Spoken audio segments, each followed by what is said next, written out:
My name is Marcus Thompson, and I'm 32 years old. I spent 8 years in the Army as a combat engineer with the 12th Engineer Battalion.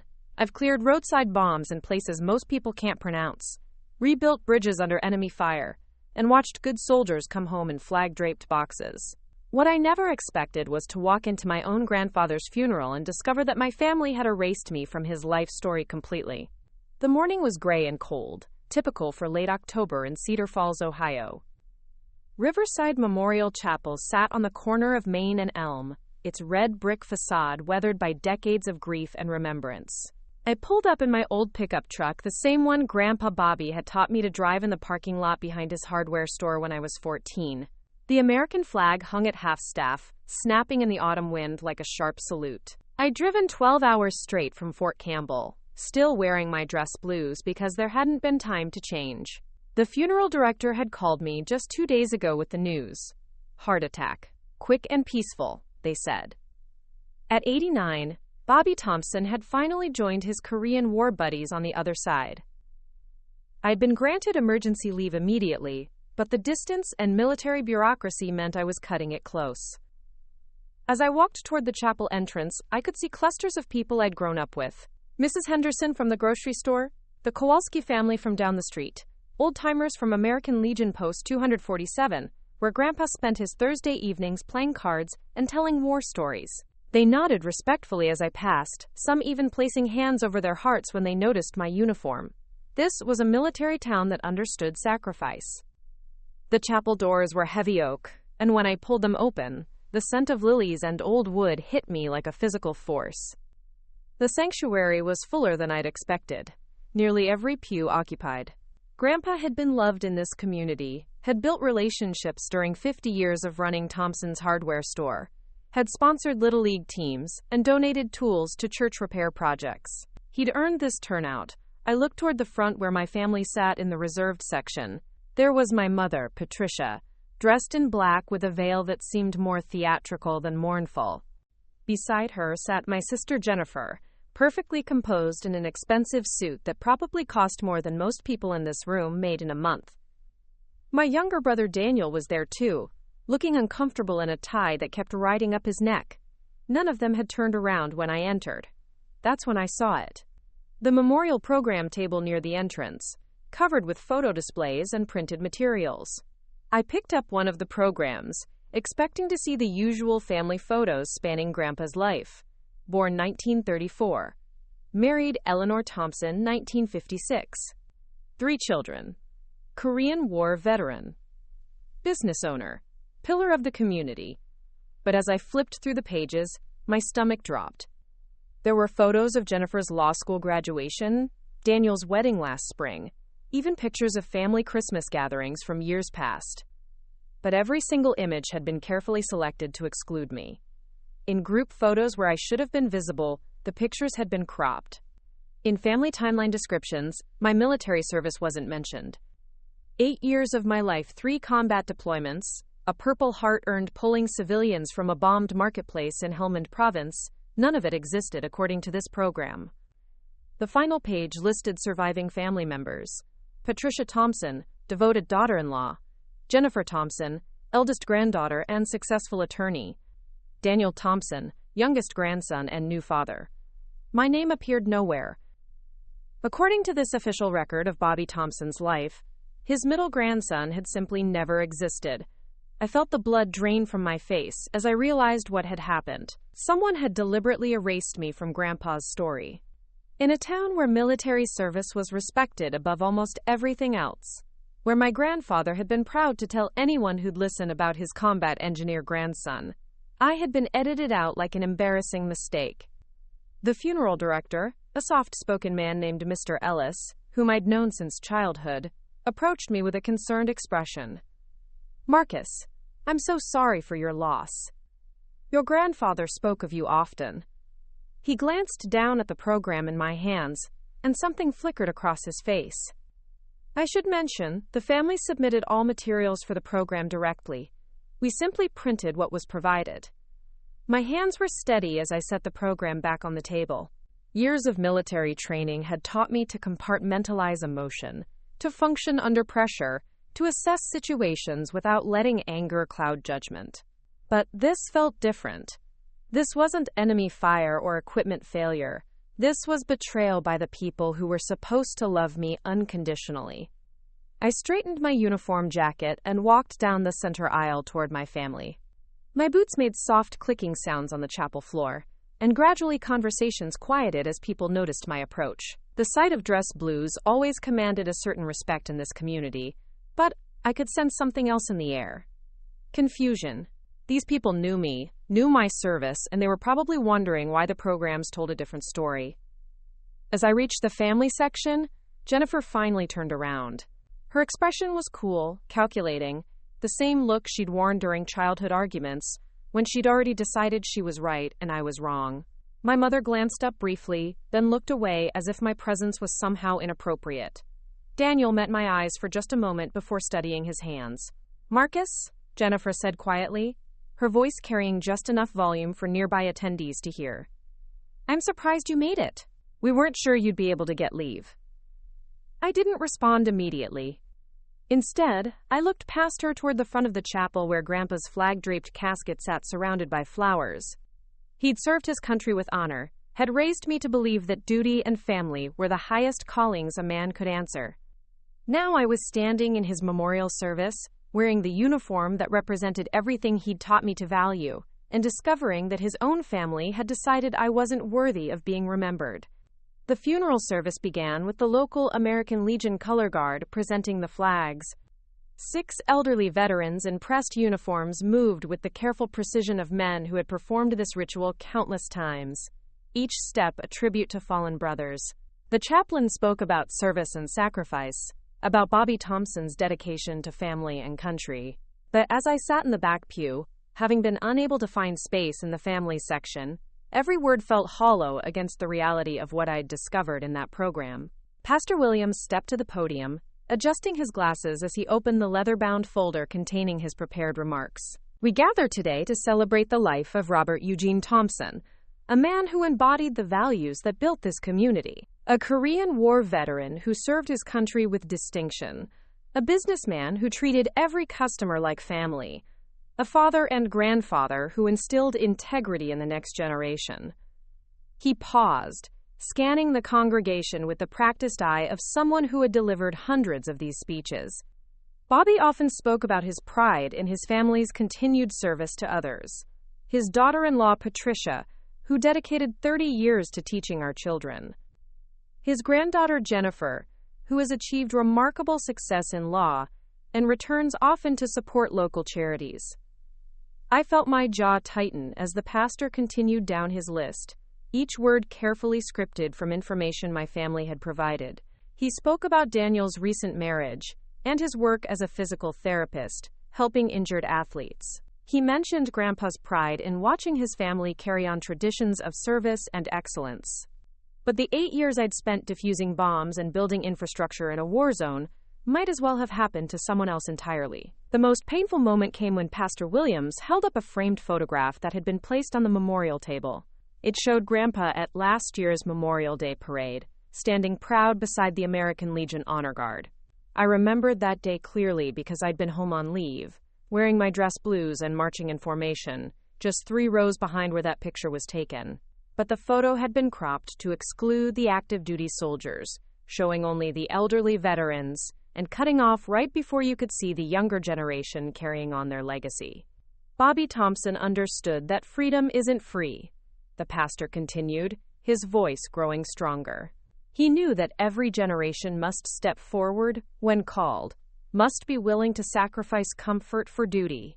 He lived that principle himself in Korea, and he was immensely proud to see it continue in his family. The hypocrisy was suffocating. Grandpa had been proud, prouder than anyone could imagine. When I'd called him from Afghanistan after our unit had successfully cleared a school that Taliban fighters had booby-trapped, he'd cried on the phone, not from fear or sadness, but from overwhelming pride that his grandson was carrying on the Thompson tradition of protecting others. He'd told everyone at the American Legion about that call, about how his boy was out there making a difference. But none of that existed in today's carefully constructed narrative. According to the official Thompson family history being presented here, their military legacy had ended with Grandpa's generation. The flag on his casket represented the conclusion of their service, not its continuation. As the service progressed, community members were invited to share memories. One by one, neighbors and friends approached the microphone to tell stories about Bobby Thompson's impact on their lives. Mrs. Chen from the flower shop talked about how he'd never charged her full price for the tools she needed to maintain her business after her husband died. Mike Kowalski described how Grandpa had stayed late countless evenings to teach him carpentry skills when he was a troubled teenager looking for direction. Tom Bradley, a Vietnam veteran who played poker with Grandpa every Thursday, stepped up to the microphone with obvious emotion. Bobby Thompson was the kind of man who made you want to be better. He never bragged about his service, never made a big show of his medals, but everyone knew he was the real deal. And he understood something important about sacrifice. Tom paused, his voice catching slightly. He knew that when someone serves, the whole family serves. The wives who wait, the children who grow up with empty chairs at dinner tables, the grandparents who pray every night for safe returns. My chest tightened as Tom continued, because I knew he was thinking about me too. He'd been at the American Legion the night I'd called Grandpa from my forward operating base, had seen the old man's face light up with pride and worry all mixed together. Tom knew exactly what the Thompson family military tradition looked like in the current generation, but today he was being forced to speak around a truth that had been officially erased. Bobby was so proud of his family's continued commitment to serving others, Tom said carefully, his eyes scanning the congregation before settling briefly on me. He knew that sacrifice takes many forms, and that courage can't be inherited, but has to be chosen fresh by each generation. The weight of his words hung in the air, and I could feel dozens of pairs of eyes turning toward me. This community knew who I was, knew what I'd done, and many of them were clearly struggling to reconcile the absence of my story from today's official proceedings. The cognitive dissonance was palpable, like watching a movie where crucial scenes had been cut out, leaving everyone trying to fill in the missing pieces. Jennifer had positioned herself strategically in the front row, her posture perfect, her expression appropriately mournful. She'd always been the golden child, the one who made conventional choices that looked impressive on paper. Law degree from Ohio State, prestigious job with a Cleveland firm, engagement to a partner whose family owned 3 car dealerships. She knew how to present success in ways that translated easily to small-town admiration. But I also knew things about Jennifer that weren't reflected in her carefully curated public image. I knew that she'd borrowed $20,000 from Grandpa to help with law school expenses and had never paid it back, despite earning 6 figures for the past 5 years.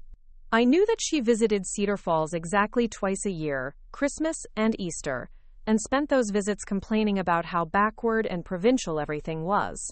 I knew that she'd tried to convince Grandpa to sell his house and move to a retirement community in Columbus so she wouldn't have to worry about his care from a distance. Most importantly, I knew that she'd been furious when Grandpa had refused her suggestions and had instead asked me to move back to Cedar Falls during his final months. She'd accused him of playing favorites, of being manipulated by my military service into thinking I was somehow more trustworthy than his other grandchildren. The irony wasn't lost on me that the granddaughter who had wanted to shuffle him off to institutional care was now positioning herself as his primary mourner and memory keeper. As the formal service concluded, I watched my family accept condolences from the community with practiced grace. Patricia dabbed at her eyes with a lace handkerchief that looked like it had been selected specifically for its photogenic qualities. Jennifer clasped hands and thanked people for coming, her voice carrying just the right mixture of grief and gratitude. Daniel stood awkwardly beside them, occasionally glancing in my direction with an expression that might have been guilt or simply discomfort. The reception was being held in the church fellowship hall, and as people began filing out of the sanctuary, I found myself caught in a stream of neighbors and family friends who wanted to express their sympathy. Their reactions to seeing me were telling. Most seemed genuinely confused about why I hadn't been included in the formal program, offering careful comments that acknowledged my service without directly contradicting the official family narrative. Marcus, "Your grandfather talked about you constantly," whispered Ellen Morrison, who had worked alongside my mother at the elementary school for decades. "He was so proud of your service. We all are." Her words were kind but delivered with the cautious tone of someone navigating delicate social territory. Everyone could sense that something was wrong with the day's proceedings, but in a small town where family drama was usually kept private, no one quite knew how to address the elephant in the room. As I made my way toward the fellowship hall, I could hear fragments of hushed conversations behind me. People were piecing together their own memories of Bobby Thompson's stories about his military grandson, trying to understand why those stories hadn't been reflected in today's memorial. The disconnect was too obvious to ignore, and I could sense the community's growing awareness that they were witnessing something more complicated than a simple funeral service. The fellowship hall was decorated with more photos and memorabilia from Grandpa's life, and here too the pattern of careful exclusion continued. There were pictures of him at Jennifer's law school graduation, at Daniel's wedding, at various community events over the years. But the photos of him pinning my sergeant stripes on during my promotion ceremony, the newspaper clipping about our unit's commendation for humanitarian service, the letter of appreciation from the Afghan Village Council, whose children we'd helped return to school, none of that existed in this version of his story. I stood at the edge of the reception, still wearing my dress blues, watching my family accept sympathy and praise for their devotion to Grandpa's memory. The cognitive dissonance was becoming unbearable. Not just for me, but for everyone who had known the real Bobby Thompson, and understood how much my service had meant to him. The careful editing of his life story wasn't just erasing me, it was diminishing him, reducing a proud military grandfather to someone whose legacy had ended with his own generation. That's when I realized this wasn't just about inheritance or family politics. This was about Jennifer's need to control not just Grandpa's memory, but the entire Thompson family narrative going forward. By erasing my service from his story, she was positioning herself as the inheritor of his values and accomplishments, the responsible family member who could be trusted with preserving his legacy. It was a calculated move that served her interests, while simultaneously punishing me for choices she'd never understood or forgiven. The reception had been underway for about an hour when Jennifer approached the small podium that had been set up near the memorial displays. She tapped gently on the microphone, her law school training evident in the confident way she commanded attention without appearing pushy. The conversations throughout the fellowship hall gradually quieted as people turned toward her voice. "Thank you all so much for being here today to honor my grandfather's memory," she began, her tones striking the perfect balance between grief and composure. "Bobby Thompson meant so much to this community, and seeing all of you here proves just how deeply he touched your lives." She paused, allowing her gaze to sweep across the room with practiced sincerity. I could see her cataloging the attendees, noting which community leaders were present, which local business owners might be useful contacts for future endeavors. Even in grief, Jennifer was networking.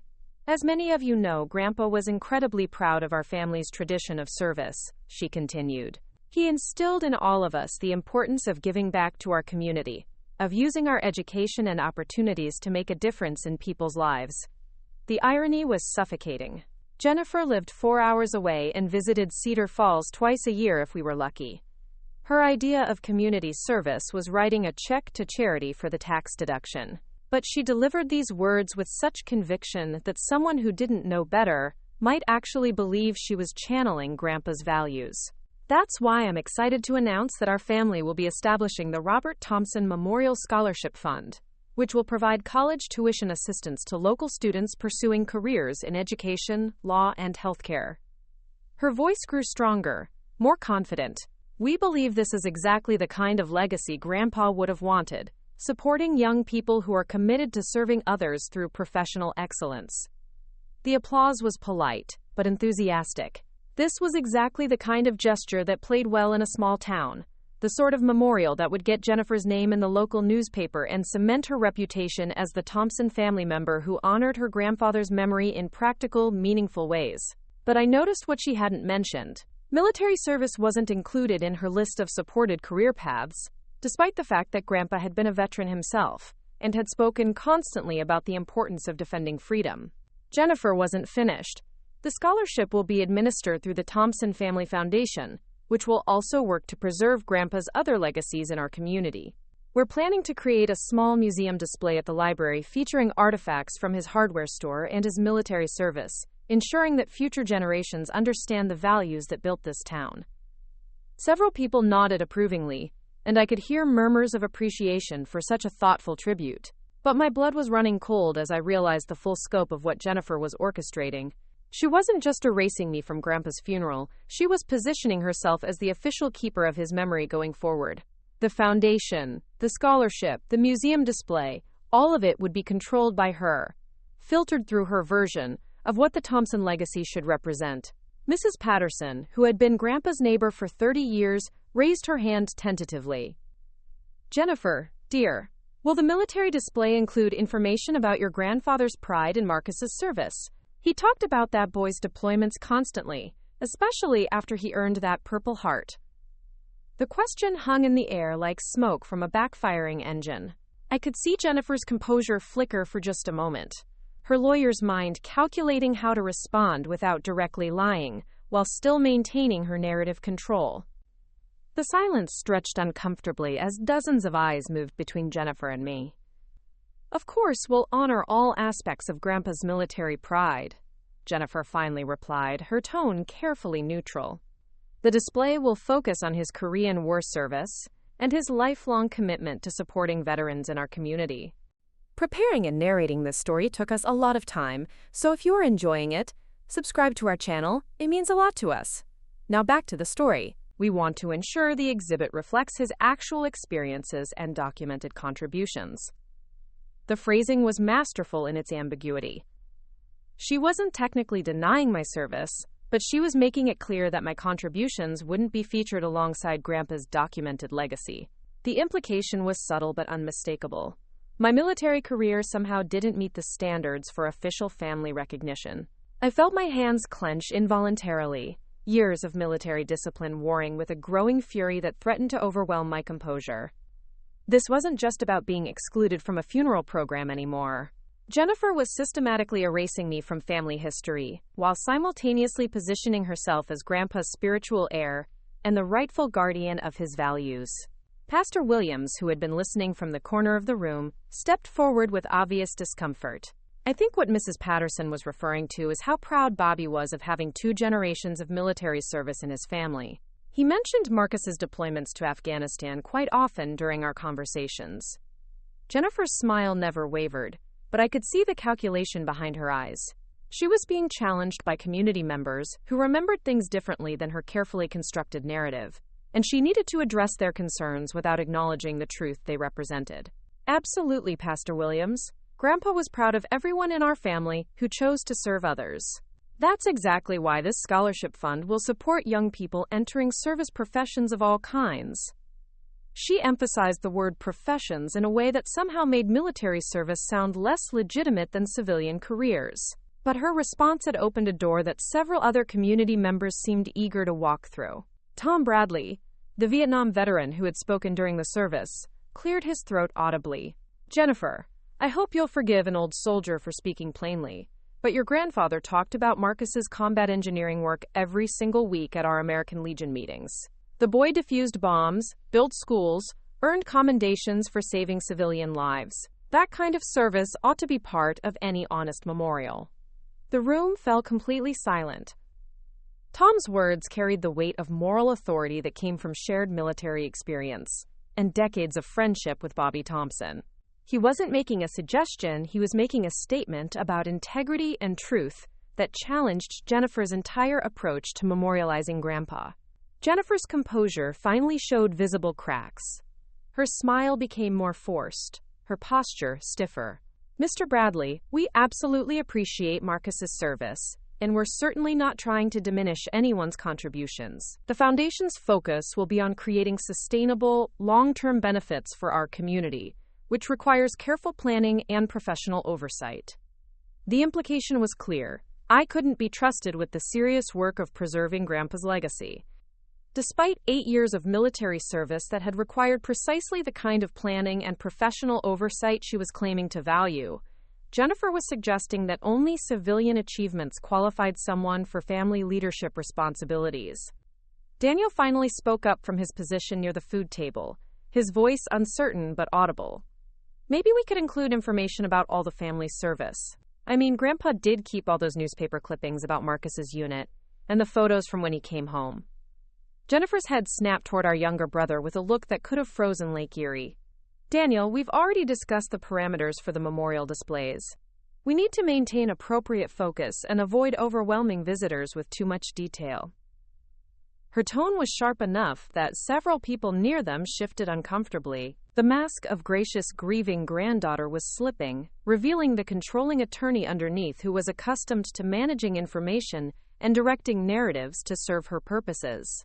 I realized I was watching Jennifer systematically alienate the very community she was trying to impress. These people had known Bobby Thompson for decades, had heard his stories, had witnessed his pride in my military service firsthand. Her attempts to rewrite history were becoming increasingly obvious and increasingly offensive to people who valued truth over political convenience. Mrs. Chen, who rarely spoke at public gatherings, surprised everyone by stepping forward. Jennifer, honey, I don't mean to cause trouble, but your grandfather brought Marcus to my shop in uniform after his first deployment. He introduced him to every customer that day, told them how proud he was that his grandson was serving overseas. It just seems wrong not to mention that when we're talking about Bobby's legacy. The validation felt like oxygen after being underwater. Mrs. Chen's soft-spoken honesty carried more weight than any angry confrontation could have. She was simply stating facts that everyone in the room knew to be true, making Jennifer's revisionist approach look increasingly desperate and dishonest. Jennifer's response revealed just how far she was willing to go to maintain control. Mrs. Chen, I understand that Grandpa mentioned Marcus occasionally, but we have to be careful about including unverified information in official memorial materials. Military records can be complicated, and we want to ensure accuracy in anything bearing the Thompson family name. The accusation was subtle but unmistakable. Jennifer was suggesting that my military service might be exaggerated or fabricated, that the stories Grandpa had told couldn't be trusted without independent verification. In a room full of people who had known me since childhood, who had watched me grow up and followed my military career through Grandpa's proud updates, the suggestion was both insulting and absurd. The reaction was immediate and visceral. Several people shifted uncomfortably, exchanging glances that spoke volumes about their growing discomfort with Jennifer's approach. Tom Bradley's face darkened with obvious anger, and Pastor Williams looked like someone had just questioned the existence of God in his own church. But it was Helen Rodriguez, Grandpa's home health aide, who delivered the most devastating response. She had been quietly arranging flowers near the memorial table, but Jennifer's last comment caused her to straighten up and turn around with obvious indignation. Excuse me, miss, but I was with your grandfather almost every day for the last 6 months of his life, Helen said, her slight accent adding weight to her words. He showed me Marcus's Purple Heart certificate, read me letters from his commanding officers, kept a whole scrapbook of newspaper articles about his unit's work in Afghanistan. That man was prouder of his grandson's military service than anything else in his life, and he'd be ashamed to see how you're treating that boy's sacrifice today. The silence that followed Helen's words was deafening. She had just publicly called out Jennifer's behavior in terms that left no room for misinterpretation, using the moral authority of someone who had cared for Grandpa during his final months. Her testimony carried the weight of intimate knowledge and genuine affection, making Jennifer's political maneuvering look petty and cruel by comparison. Jennifer's face had gone pale, but she wasn't ready to concede defeat. Helen, I appreciate your dedication to Grandpa's care, but family decisions about memorial arrangements are really not appropriate topics for public discussion. These matters require careful consideration of legal and practical factors that... She never finished the sentence because Tom Bradley interrupted her with a voice that carried decades of military authority. Young lady, what's not appropriate is dishonoring a veteran at his own grandfather's funeral. Bobby Thompson served his country with pride, and he raised a grandson who did the same. If you can't respect that, then you don't understand the first thing about the man we're here to honor. The tension in the fellowship hall had reached a breaking point, but I couldn't let this escalate further. These people were defending me out of love for Grandpa and respect for the truth, but I wouldn't let his funeral become a battlefield. I stood up slowly, my dress blues drawing every eye in the room, and made my way toward the exit. I needed air, space, and time to process what had just happened before I said something I'd regret. The autumn wind hit my face as I stepped outside the chapel, carrying the scent of dying leaves and wood smoke from nearby chimneys. Cedar Falls looked exactly as I remembered from childhood. Tree-lined streets with modest houses where families had lived for generations. The kind of place where neighbors still brought casseroles when someone was sick, and everyone knew each other's business whether they wanted to or not. But standing there in my uniform, feeling like a stranger at my own grandfather's funeral, the familiar landscape felt different somehow. I walked to my pickup truck, but didn't get in. Instead, I leaned against the tailgate and pulled out my phone, scrolling through photos I'd taken during my last visit home. There was Grandpa in his easy chair, wearing the Korean War veteran baseball cap he'd gotten from the American Legion, grinning as he held up a letter from my commanding officer praising our unit's humanitarian work. There was another photo of him standing beside his Purple Heart display case, pointing proudly at the space he'd cleared for mine when I earned it after the marketplace bombing in Helmand Province. The memories flooded back with painful clarity. I'd been home on leave 18 months ago, still recovering from the shrapnel wounds that had earned me that Purple Heart, when Grandpa had insisted on driving me around town to show me off. We'd stopped at the hardware store where he'd worked for 40 years, even though it had been sold and converted into an antique shop. He'd introduced me to the new owners, told them the whole story of how I'd pulled 3 Afghan children from the rubble of a building the Taliban had rigged with explosives. "This boy's got Thompson blood," he'd said with tears in his eyes, "same blood that carried me through Seoul and Incheon. Different war, same courage." The pride in his voice had been unmistakable, the kind of deep satisfaction that comes from seeing your values carried forward by the next generation. But there had been something else too, something I hadn't fully understood at the time. Grandpa had seemed urgently intent on making sure everyone knew about my service, as if he was worried that the story might be lost or forgotten. He'd made me promise to bring him copies of every commendation, every unit citation, every piece of documentation that proved what I'd accomplished overseas. At the time, I'd thought it was just an old soldier's pride in military precision and record-keeping. Now I realized he'd been trying to create an undeniable paper trail, evidence that couldn't be dismissed or explained away. He'd known his health was failing, had understood that he might not be around to tell my story himself much longer. Those documents weren't just mementos for him to enjoy. They were insurance policies against exactly what Jennifer was trying to do today. The irony was bitter. Grandpa had spent his final months carefully documenting my military achievements because he'd feared they might be forgotten or minimized after his death. He'd collected newspaper clippings, photocopied official letters, even recorded himself telling stories about my deployments, so that future generations of Thompson family members would understand their heritage. But he'd underestimated his own granddaughter's willingness to destroy that heritage for her own purposes. I thought back to the last real conversation we'd had, just 3 weeks before his heart attack. I'd called him from Fort Campbell to tell him about my unit's upcoming reassignment to a training command, which would mean more time stateside and fewer deployments. He'd been thrilled about the opportunity for me to be closer to home, but then he'd said something that had puzzled me at the time. "Marcus, I need you to promise me something," he'd said, his voice serious in a way that demanded attention. "If anything happens to me, don't let them erase what you've done. Don't let them pretend the Thompson military tradition ended with my generation. You've got just as much right to wear that uniform with pride as any soldier who ever lived, and don't you forget it." I'd assured him that nothing was going to happen to him, that we'd have plenty of time to talk about family legacy when I got my next leave. But he'd pressed the point with unusual intensity, making me promise that I wouldn't let anyone diminish my service or make me feel ashamed of the choices I'd made. At the time, I'd thought he was just being an overprotective grandfather, worried about generic military challenges and adjustment difficulties. Now I understood that he'd been specifically worried about Jennifer. He'd seen her resentment growing over the years, had watched her become increasingly bitter about the attention my military service received in family conversations.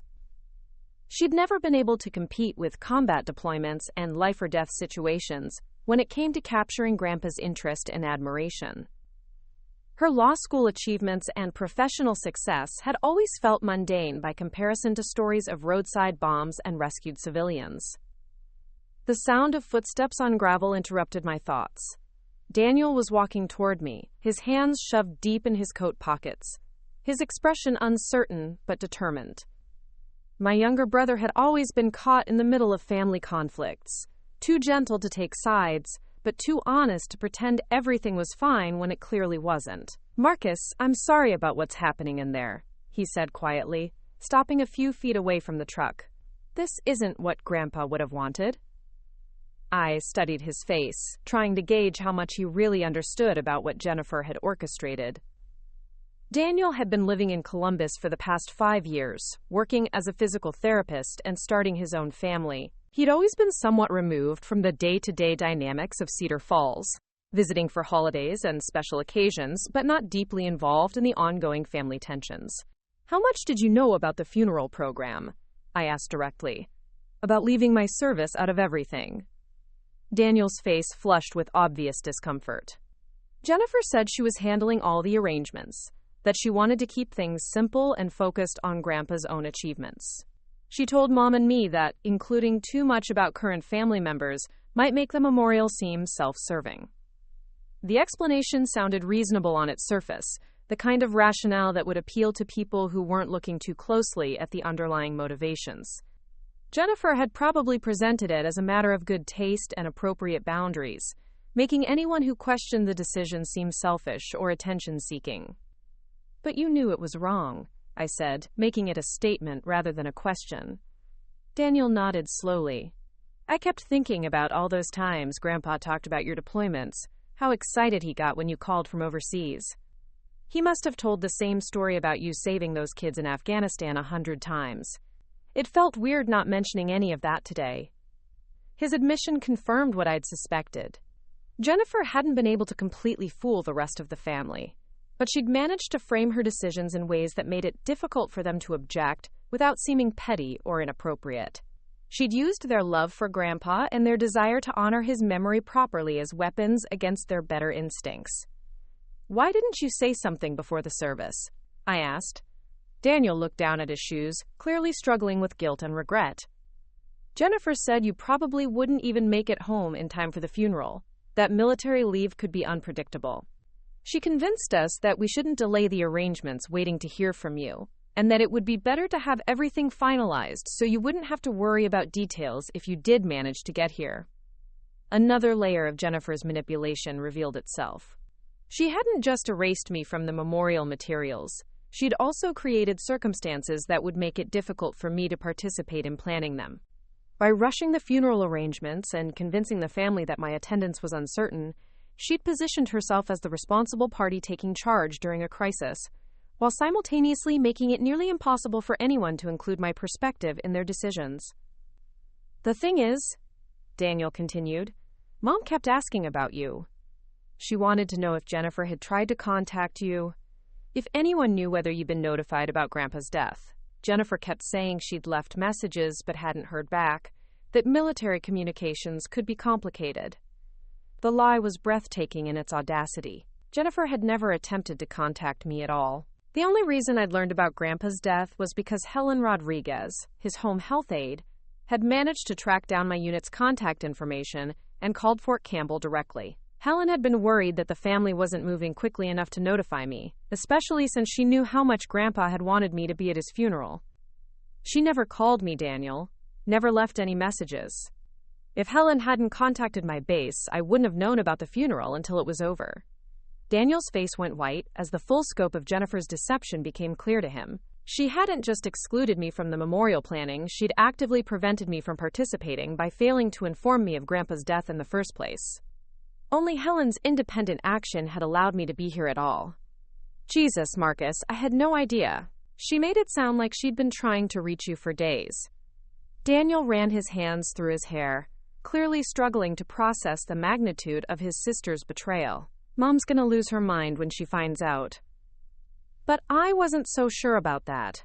Patricia Thompson had always been conflict-averse, preferring to avoid difficult conversations rather than confront uncomfortable truths. She'd probably convince herself that Jennifer's intentions had been good, that the deception had been motivated by a desire to spare everyone additional stress during an already difficult time. "There's something else," Daniel said reluctantly.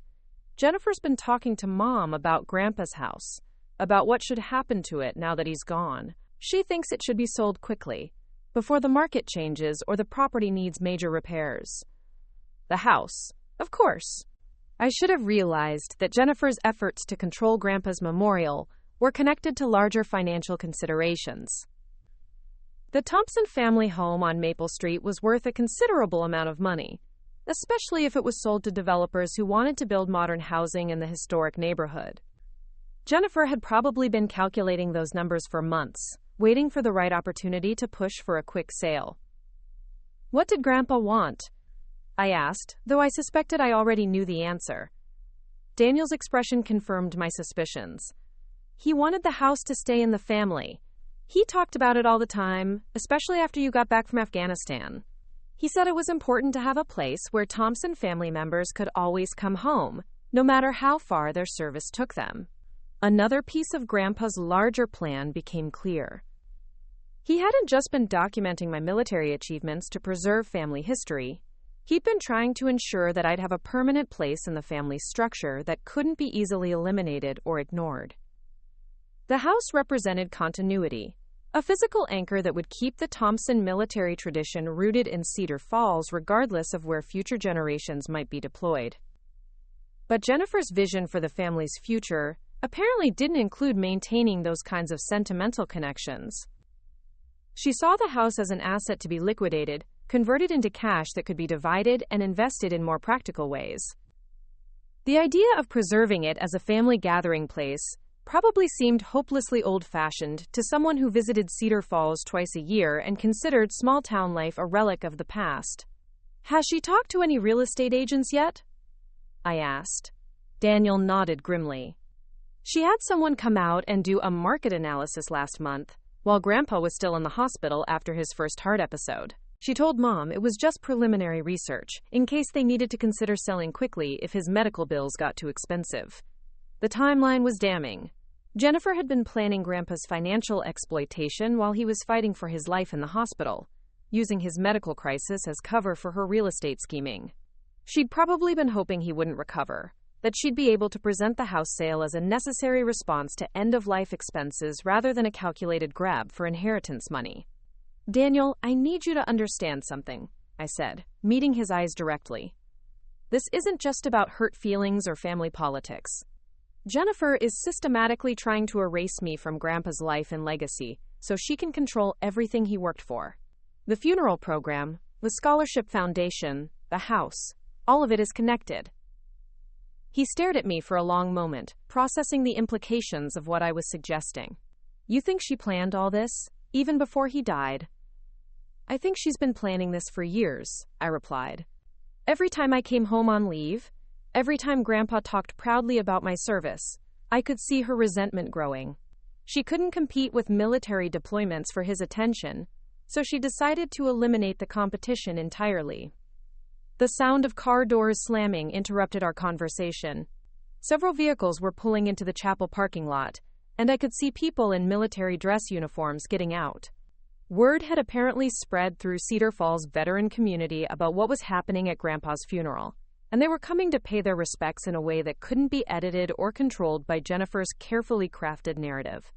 The first person I recognized was Sergeant Major Williams from the local Army recruiting station, a career soldier whose chest displayed ribbons from 3 different conflicts. Behind him came a group of younger veterans, some still active duty like myself, others recently returned from deployments overseas.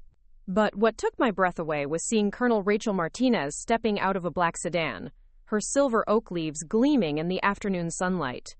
Colonel Martinez had been my commanding officer during my second deployment to Afghanistan, the woman who had recommended me for the Purple Heart after the marketplace bombing. She was also the officer who had written the commendation letter that Grandpa had been so proud to frame and hang in his living room. I hadn't seen her since my unit's redeployment ceremony 8 months ago, and I had no idea how she'd learned about Grandpa's funeral, or why she'd driven 4 hours from Fort Knox to be here. "Thompson, she called out as she approached, her voice carrying the familiar tone of command mixed with genuine warmth. "I'm sorry for your loss. Your grandfather was a remarkable man." The confusion must have shown on my face because she smiled slightly and gestured toward the chapel. "Staff Sergeant Rodriguez called my office yesterday. She was concerned about some irregularities in how your family was handling memorial arrangements. Thought you might need someone to verify your service record if questions arose." Helen Rodriguez had done more than just notify me about Grandpa's death. She'd also contacted my chain of command to ensure that someone would be present who could speak authoritatively about my military achievements if Jennifer's attempts to discredit my service escalated. The older woman's intuitive understanding of family politics had led her to create exactly the kind of backup I needed but hadn't thought to arrange myself. Daniel was staring at the assembled military personnel with obvious amazement. "Marcus, how many people did you serve with?" "It's not about who I served with," I replied quietly. "It's about what Grandpa meant to the veteran community here. He sponsored scholarship funds, donated to military family support organizations, attended every funeral and memorial service for local soldiers who didn't come home. These people are here for him as much as they are for me." But even as I said it, I could see that something more significant was happening. Word had spread through military networks about a veteran being dishonored at his own grandfather's funeral. And the response was swift and decisive. This wasn't just about personal relationships or local politics anymore. It was about the principle that military service deserved respect and recognition, especially from the families of those who served. Colonel Martinez approached Daniel and extended her hand with crisp military courtesy.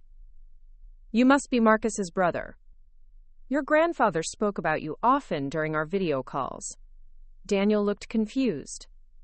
"Video calls?" "Your grandfather contacted me about 6 months ago," Colonel Martinez explained. "He wanted to understand more about Marcus's unit assignments and achievements. Said he was working on a family military history project. We ended up having several long conversations about combat engineering operations and the humanitarian work your brother's team accomplished overseas." Another piece of Grandpa's preparation revealed itself. He hadn't just been collecting documents and newspaper clippings. He'd been actively reaching out to my chain of command to gather first-hand accounts of my service. Those video calls with Colonel Martinez had probably provided him with details about my deployments that never made it into official reports, stories about lives saved and infrastructure rebuilt that were too sensitive or complex for public documentation. He was particularly interested in the school reconstruction project in Helmand Province, Colonel Martinez continued. He wanted to understand exactly how the engineering process worked, how many children were able to return to classes because of the work your brother's team completed. That project had been one of the most dangerous assignments of my career. Taliban fighters had repeatedly targeted the construction site, trying to prevent local children from receiving education. My unit had spent 3 months working under constant threat of attack, sleeping in shifts and maintaining armed security around the clock. But we'd finished the job, and when the school reopened, over 200 Afghan children had safe classrooms for the first time in years. Grandpa had made me tell him that story dozens of times, asking detailed questions about the construction techniques we'd used and the security measures we'd implemented. I'd thought he was just proud and curious, but apparently he'd been conducting his own investigation to verify every detail and understand the full scope of what we'd accomplished. He recorded some of our conversations, Colonel Martinez added. Said he wanted to preserve the technical details for family historical records. He was very concerned about accuracy, insisted on cross-referencing everything with official documentation. My throat tightened as I realized the full scope of what Grandpa had been building during his final months. He'd created a comprehensive archive of my military service, complete with official records, commanding officer testimonies, and detailed technical explanations that would be impossible for anyone to dispute or dismiss. He'd known that Jennifer would try to minimize or erase my achievements, so he'd built an evidentiary fortress that could withstand any attack on my reputation. The chapel doors opened, and people began emerging from the reception, many of them stopping short when they saw the military personnel assembled in the parking lot. Jennifer appeared in the doorway, her face registering shock and then calculation as she assessed this unexpected development. She'd been controlling the narrative inside the chapel, but now the situation was expanding beyond her ability to manage. Tom Bradley walked over to Colonel Martinez and saluted with the crisp precision of a man who'd been practicing that gesture for 50 years. "Ma'am, thank you for coming. Bobby Thompson would have been honored to have you here." "The honor is mine, Sergeant Bradley," she replied, returning the salute. Staff Sergeant Rodriguez provided me with some background about today's memorial arrangements. "I understand there have been some concerns about proper recognition of Thompson family military service." Her words were diplomatically phrased but unmistakably pointed. Colonel Martinez wasn't here just to pay respects. She was here to ensure that military tradition and honor were properly observed, regardless of whatever family politics might be involved. Jennifer began walking toward our group, her lawyer instincts recognizing that she needed to assert control before the situation escaped her entirely. But as she approached, more vehicles were pulling into the parking lot. American Legion members from neighboring towns, VFW representatives, even some active duty personnel from the Ohio National Guard. The gathering was becoming something far larger than Jennifer had anticipated or prepared for. "Excuse me," Jennifer said as she reached us, her voice carrying forced authority. "I'm Jennifer Thompson, the deceased's granddaughter and the person coordinating today's memorial arrangements. I'm afraid we weren't expecting additional attendees, and our reception space is quite limited." Colonel Martinez studied Jennifer with the measuring gaze of someone accustomed to evaluating personnel under pressure. "I'm Colonel Martinez, Thompson's former commanding officer. We're here to pay our respects to Sergeant Thompson and his grandfather, who was well known in military circles for his support of veteran causes." The subtle emphasis on my rank and Grandpa's reputation within the military community was impossible to miss. Colonel Martinez was establishing the legitimacy of both my service and Grandpa's standing in ways that Jennifer couldn't challenge without revealing her own ignorance about military protocol and veteran networks. "Of course," Jennifer replied, her tone becoming more cautious. "We appreciate everyone's support during this difficult time. The family is grateful for any recognition of my grandfather's military service." "And his grandson's service as well," Colonel Martinez added firmly. "Sergeant Thompson's combat engineering work saved countless civilian lives during his deployments. His grandfather was extraordinarily proud of that legacy." The direct challenge hung in the air between them. Jennifer's carefully constructed narrative about focusing solely on Grandpa's own achievements was being systematically dismantled by someone whose authority she couldn't question without appearing unpatriotic or disrespectful to the military. Helen Rodriguez emerged from the chapel and walked straight toward Colonel Martinez, her face lighting up with relief and gratitude. "Colonel, thank you so much for coming. I was so worried that these people wouldn't understand what Bobby was trying to preserve." "What exactly was he trying to preserve?" Jennifer asked sharply, her lawyer instinct sensing that crucial information was being shared without her knowledge or control. Helen reached into her purse and pulled out a thick manila envelope sealed with tape. "Bobby gave me this 3 weeks before he died. Made me promise to give it to Marcus or someone from his military command if anything happened during the funeral arrangements. He was worried that his family might not understand how important it was to honor both generations of Thompson military service." Jennifer's face went pale as Helen handed the envelope to Colonel Martinez. Whatever was inside represented Grandpa's final insurance policy, the evidence he'd gathered to protect my reputation and ensure that the truth about my service couldn't be suppressed or distorted. Colonel Martinez opened the envelope carefully and began examining its contents. Her expression grew more serious as she reviewed document after document, occasionally glancing up at Jennifer with obvious disapproval. Finally, she pulled out a single sheet of paper and held it up for everyone to see. "This is a letter from your grandfather to the Army Personnel Command recommending Sergeant Thompson for promotion to Staff Sergeant based on his exceptional performance during combat operations," she announced. "It includes detailed descriptions of specific missions and achievements that were classified at the time but have since been declassified." The revelation hit Jennifer like a physical blow. Not only had Grandpa been documenting my service, he'd been actively advocating for my advancement within the military hierarchy. The letter represented his official endorsement of my career, written in terms that demonstrated sophisticated understanding of military protocol and advancement criteria. But Colonel Martinez wasn't finished.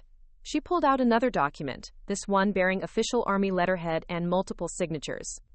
This is a commendation from the Afghan Provincial Reconstruction Team, specifically citing Sergeant Thompson's unit for their work in rebuilding critical infrastructure while under enemy fire. The letter is addressed to your grandfather, thanking him for his family's continued commitment to military excellence. The evidence was overwhelming and undeniable. Grandpa hadn't just been proud of my service. He'd been actively involved in ensuring that it received proper recognition within official military channels. The documents proved that my achievements weren't exaggerated family stories, but verified accomplishments that had earned recognition from multiple levels of command authority. Jennifer's composure finally cracked completely. "This is completely inappropriate," she snapped. "We're at a funeral, not a military review. My grandfather's memorial service shouldn't be turned into some kind of political demonstration." The accusation was desperate and tone-deaf, suggesting that honoring military service was somehow political rather than patriotic. Several of the assembled veterans exchanged glances that spoke volumes about their opinion of Jennifer's attitude toward military tradition. Tom Bradley stepped forward, his voice carrying decades of hard-earned authority. "Young lady, there's nothing political about honoring the service of 2 generations of Thompson family soldiers. Your grandfather would be ashamed to hear you talking about military recognition like it was some kind of inconvenience." "That's enough," Jennifer shot back. "I don't need lectures about my own grandfather from people who barely knew him." The insult was catastrophic in its implications.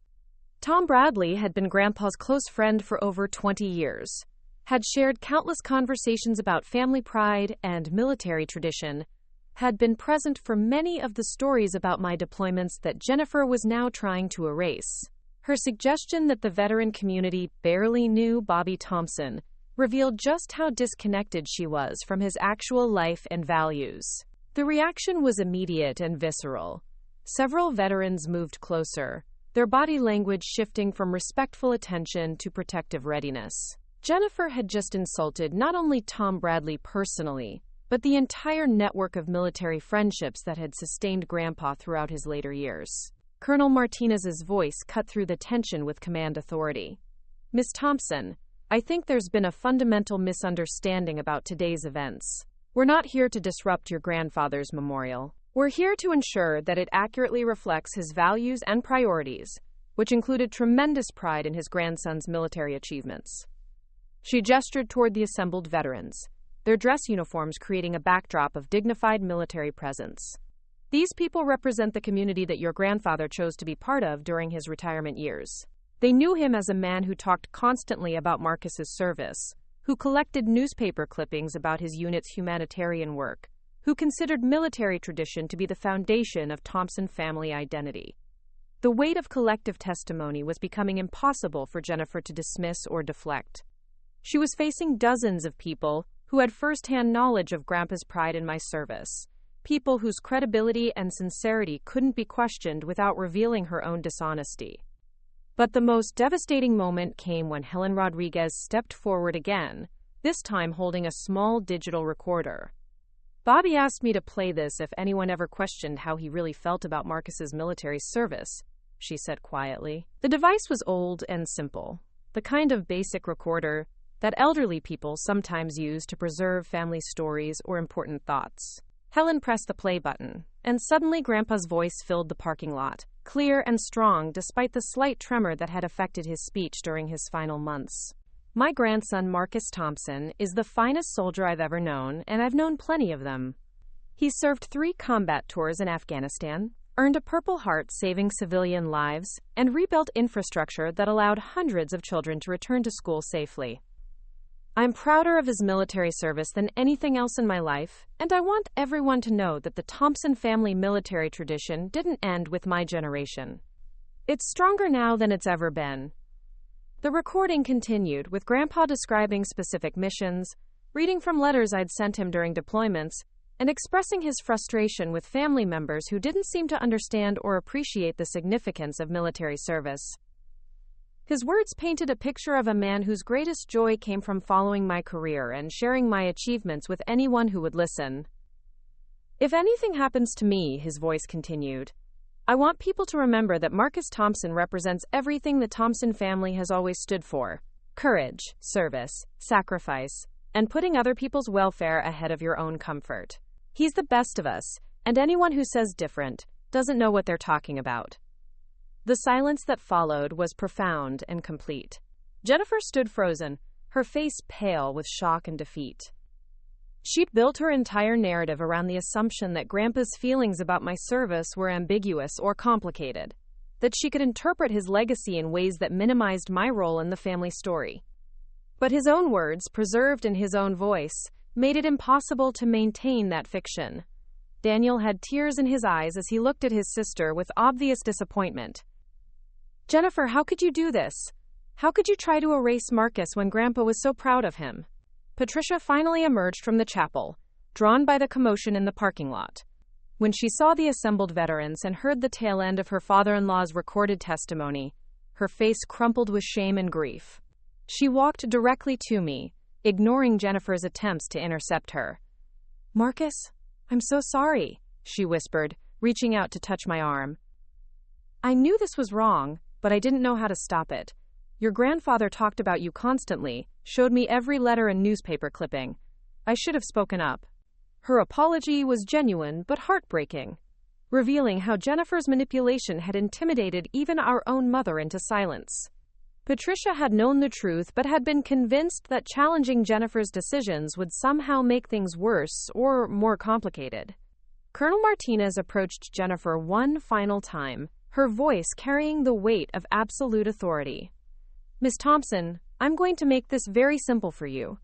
Sergeant Thompson's military service is a matter of public record, documented by multiple levels of command authority and verified by his combat performance under extreme conditions.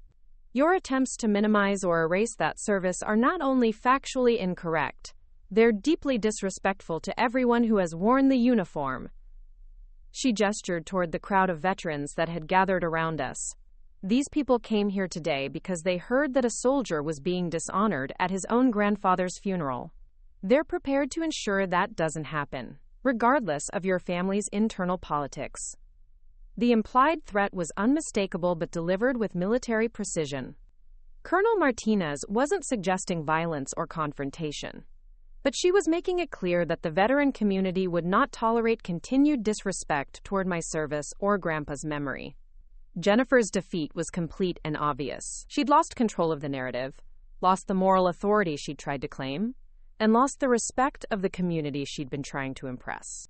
Her carefully constructed plan to position herself as Grandpa's spiritual heir had collapsed under the weight of his own recorded testimony and the unified opposition of people who had actually known and understood him. As the crowd began to disperse, 50 veterans formed spontaneous lines and rendered a final salute in Grandpa's honor.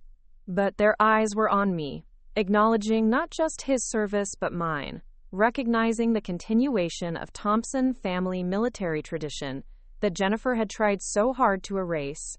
The salute lasted for nearly a minute, a gesture of respect that spoke louder than any speech or formal ceremony could have.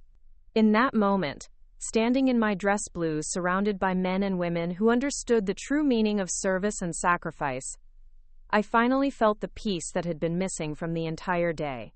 Grandpa's legacy was secure, my service was recognized, and the truth had prevailed despite Jennifer's best efforts to bury it. The Thompson family military tradition would continue, passed down through stories and records that no one could edit or control. And somewhere, I was certain that Grandpa was watching with the same pride that had motivated him to preserve those documents and recordings in the first place. Up next, you've got 2 more standout stories right on your screen. If this one hit the mark, you won't want to pass these up. Just click and check them out.